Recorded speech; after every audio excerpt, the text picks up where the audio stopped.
Hey guys, what's up? It's Scott with Everyday Home Repairs, and I want to go over a few different ways that you might fix an issue with your garage door keypad.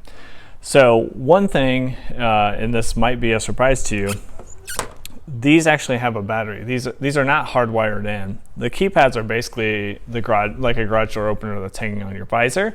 The only difference is you have to enter in the combo and then press enter, which would just be like the open button on your garage door opener on your visor. So super simple. This is a Chamberlain, which this will be very similar to a lot of different models like a Craftsman and other brands that are basically the same version. So it's just a 9-volt battery in the bottom here, which you can just remove, pop that off and put in a new one. Before you do that, really, you can just even press one of the buttons and you'll see the back lighting come on. That would indicate you should have at least some battery power.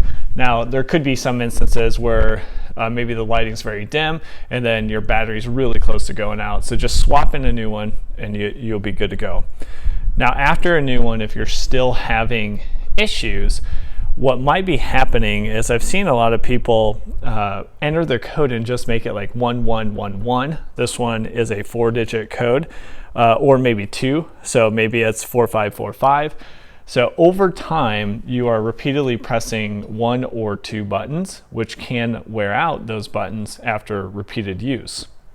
Additionally, to not use the keypad as much, don't forget when you close the garage door, all you have to do is press the enter button here, which we can do. And that will close your garage door. So you don't have to use the numbers. You don't have to punch in your code and then press enter. And just the enter button will close your garage door. Then when you open it, obviously you need to press in the code, and that's the whole point of the keypad.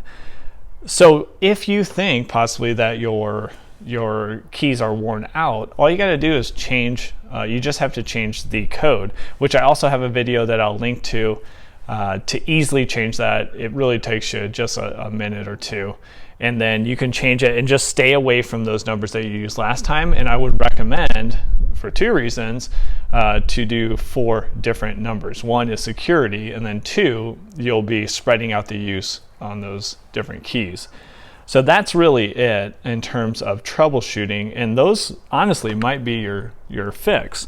Now, if that is not the case and you're still having issues, do not call in a professional quite yet, because this could cost you as much as like $150 to swap this out. This keypad, again, it's not wired to anything, so it really is just 2 screws. 1 screw in the bottom here that's right under the 9-volt battery you can take out, and then it's just really a slot here where the screw will push into and then hang on. So you take this off, and then in the description, I'm gonna put a link to one of these on Amazon, usually running you about $31 to $35. So save yourself $100, buy one of these. The Chamberlains are really good in being backwards compatible across literally decades of different garage doors. So buy one of these, leave that screw in there, and then you'll be able just to come in and hook that in and then secure that new garage door opener. And again, follow that link and it'll show you how to program it. So that's it. Hopefully this one helped you out. If it did, go ahead and hit that like button and subscribe to our channel, and we'll keep these type of videos coming out for you guys. So best of luck on your home repairs. Take care.